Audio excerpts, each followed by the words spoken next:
Let's start third question. Practical problem 3.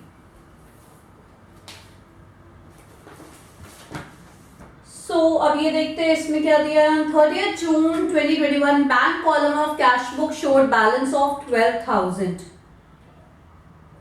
But passbook showed a different balance due to following reason.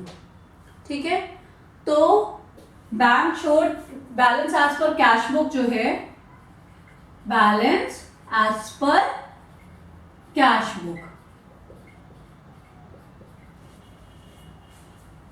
ये कितना है? This is 12,000.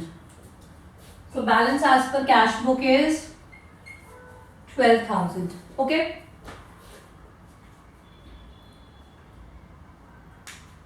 और passbook का कुछ और बैलेंस आया था जो बताया नहीं गया कि कितना आया था. ठीक है, बस उसके रीजंस बताएं कि क्यों डिफरेंस था. तो डिफरेंस को देखते हैं हम. Cheques paid into bank 8,000, but out of these only cheques of 6,500 credited by bankers. अब हम ये पहले बना ले कि क्या ऐड करना है और क्या लेस करना है. अब तक तो कुछ समझ में आने लगा होगा. अभी हम सिंपल फेवरेबल बैलेंस वाले क्वेश्चंस कर रहे हैं. ठीक है, अभी हम और कुछ नहीं कर रहे हैं. तो checks paid into the bank मतलब सिंपल कि हमने क्या किया, हमने चेक को डिपॉजिट किया. कितने का चेक डिपॉजिट किया हमने? 8,000 का. लेकिन उसमें से सिर्फ 6,500 का चेक जो है वो क्रेडिट हुआ है. बाकी 1,500 का चेक अभी क्रेडिट नहीं हुआ है. यानी बाकी हमने अपने कैश बुक में ये मान लिया था कि पूरे 8,000 रुपए आ चुके हैं, लेकिन सिर्फ 6,500 आए हैं, 1,500 अभी नहीं आए हैं. तो 1,500 से पासबुक कम है ना. पासबुक कम है और कैश बुक में हमने बढ़ा लिया था, तो हम कैश बुक से भी कम कर देंगे. ठीक है, cheque paid but not cleared.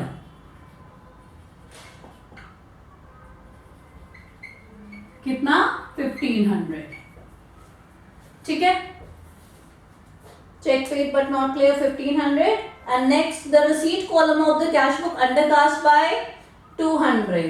अब जो कैश बुक का जो रिसीट कॉलम है था वो अंडरकास्ट, यानी उसमें टोटलिंग में हमने कम कर दिया था 200 रुपए. ठीक है, कैश बुक का जो रिसीट कॉलम है वो अंडरकास्ट हो गया था किससे?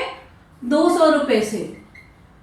ठीक है, मतलब हमने कैश बुक को कम कर रखा था. रिसीट कॉलम में मतलब कैश आया होगा, कैश आया तो हमने उसे 200 रुपए से कम कर रखा था. तो अब हम क्या करेंगे, हमने कैश बुक में गलती की ना. ये तो कैश बुक की गलती की. आपने अपने कैश बुक का जो बैंक कॉलम था उसमें आपने 200 रुपए से क्या किया?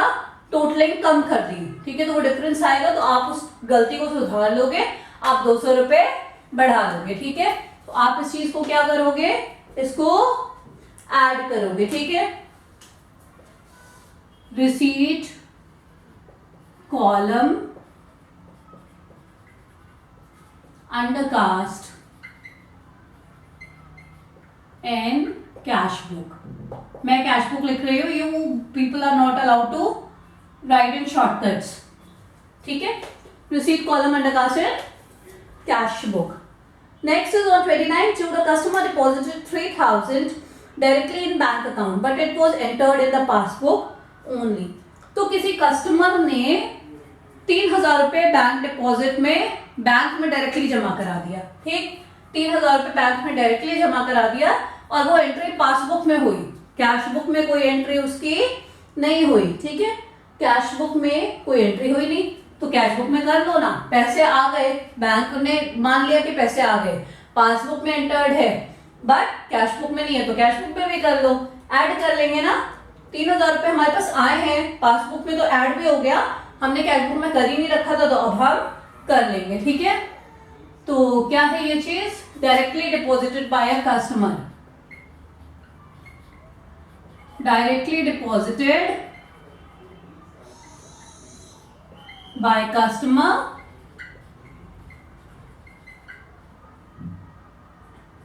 Not entered in cash book. Not entered in cash book. कितना?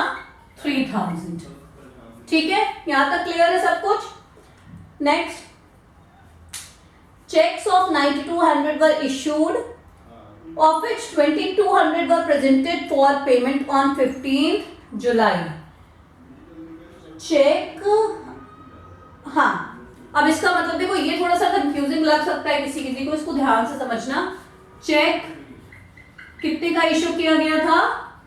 9200 का, ठीक है। आउट ऑफ विच लिखा है, out of which cheque of 2200 were presented कब? ऑन 15th जुलाई। क्वेश्चन में जो ये हम बीआरएस बना रहे हैं, जो ये हम बैंक रिकंसिलिएशन बना रहे हैं, ये जून मंथ के एंड का बना रहे हैं, 30th जून का बना रहे हैं, ठीक है। एज ऑन 30th जून। तो ये अब इसमें देखो क्या करेंगे हम, इसमें थोड़ा सा है ये कंफ्यूजिंग सा लग रहा है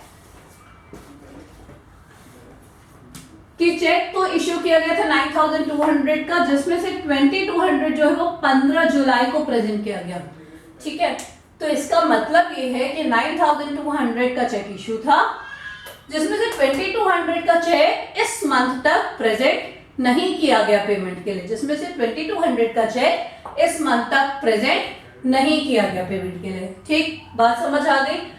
तो जो check issued but not presented for payment है वो कौन सा अमाउंट है? सिर्फ 2200 है। अब check issued but not presented for payment में क्या होगा?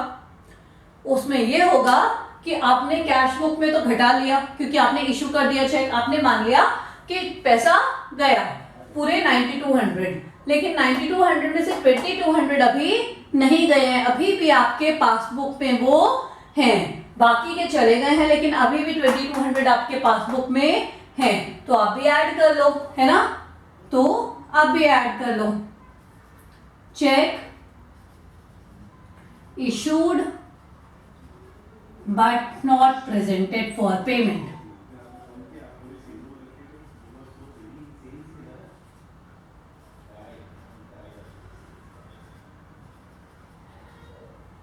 $2200, ठीक है। अब ये फाइनल टोटल कर लेते हैं, नहीं अभी और भी है शायद कुछ। Passbook shows a credit of 330 as interest and a debit of 60 as bank charges.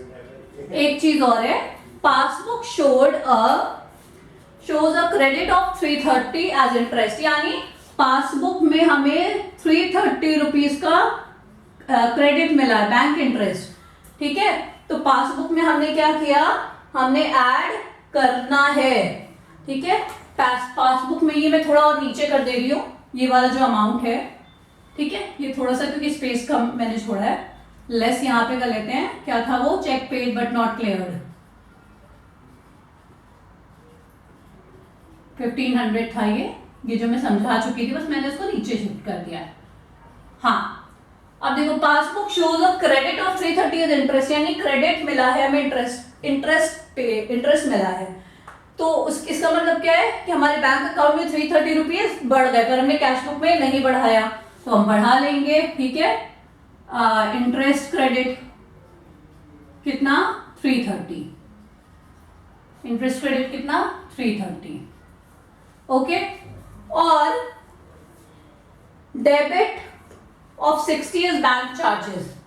Bank charges भी बैंक ने कुछ काट लिए हैं जो हमें नहीं मालूम थे, तो हमने तो वो घटाए नहीं, है ना। हमें नहीं मालूम थे तो हमने नहीं घटाया, तो हम अब घटा देंगे, है ना।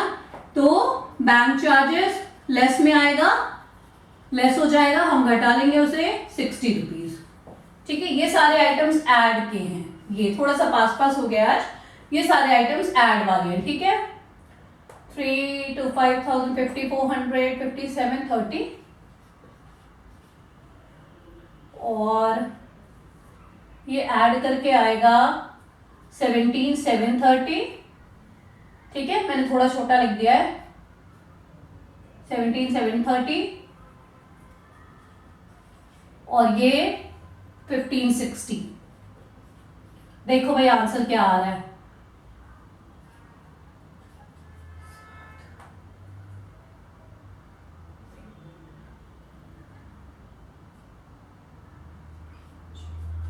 देखो सही है, गलत है, क्या हो रहा है, कुछ टोटलिंग मिस्टेक है क्या? 1560, हाँ कुछ तो टोटलिंग मिस्टेक हो रही है. 7 - 1 6 होता है. हाँ ठीक है. This is the answer. 16,170 is the answer. तो ये क्या आया? Balance as per passbook. Balance as per passbook. ठीक है, बात समझ आ गई? 16,170. ये था थर्ड क्वेश्चन.